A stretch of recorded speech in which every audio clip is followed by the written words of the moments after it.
کی سیر ارشاد فرمایا کہ نبی رحمت علیہ السلام نے یہ سفر رفتار سے نہیں کیا، یہ سفر آپ علیہ السلام نے بڑی تیزی کے ساتھ نہیں کیا، بلکہ اس انداز میں کیا جیسے تم لوگ سیر کیا کرتے ہو۔ اور جب نبی رحمت علیہ السلام کی سیر کا یہ انداز ہے تو مجھے بتائیے اگر نبی رحمت علیہ السلام سفر فرمائے تو حضور علیہ السلام کی رفتار کا عالم کیا ہوگا۔ اور جب کوئی امتی نبی رحمت علیہ السلام کو تکلیف میں پکارے، اعلیٰ حضرت فرماتے ہیں نا کہ فریاد امتی جو کرے حال زار میں، ممکن نہیں کہ خیر بشر کو خبر نہ ہو۔ اور فرماتے ہیں کہ واللہ وہ سن لیں گے، فریاد کو پہنچیں گے، اتنا بھی تو ہو کوئی جو آہ کرے دل سے۔ جب کوئی غلام نبی رحمت علیہ السلام کو کسی تکلیف میں پکارتا ہوگا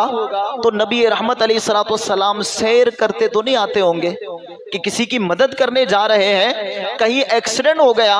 ایمبولینس والا سیر کرتا ہوا تو نہیں جائے گا بلکہ وہ سفر کرتا ہوا جائے گا۔ اور جب کوئی امتی تکلیف میں، درد میں اپنے نبی کو پکار رہا ہے تو نبی رحمت علیہ السلام سیر کرتے ہوئے نہیں بلکہ سفر کرتے ہوئے آتے ہوں گے، اور پھر آن کی آن میں وہ مشکلات دور ہو جاتی ہیں۔ تمہارا نام مصیبت میں جب لیا ہوگا، ہمارا بگڑا ہوا کام بن گیا ہوگا، خدا کا لطف ہوا ہوگا دستگیر ضرور جو گرتے گرتے تیرا نام لے لیا ہوگا۔ دکھائی جائے گی محشر میں شان محبوبی کہ آپ ہی کی خوشی آپ کا چاہا ہوگا۔ کسی کو لے کے چلیں گے فرشتے سوئے جہیں، وہ ان کا راستہ پھر پھر کے دیکھتا ہوگا۔ کسی کے پاؤں کی بیڑی یہ کاٹتے ہوں گے، کوئی اسیر غم ان کو پکارتا ہوگا۔ خدا کے واسطے جلد ان سے عرض حال کرو،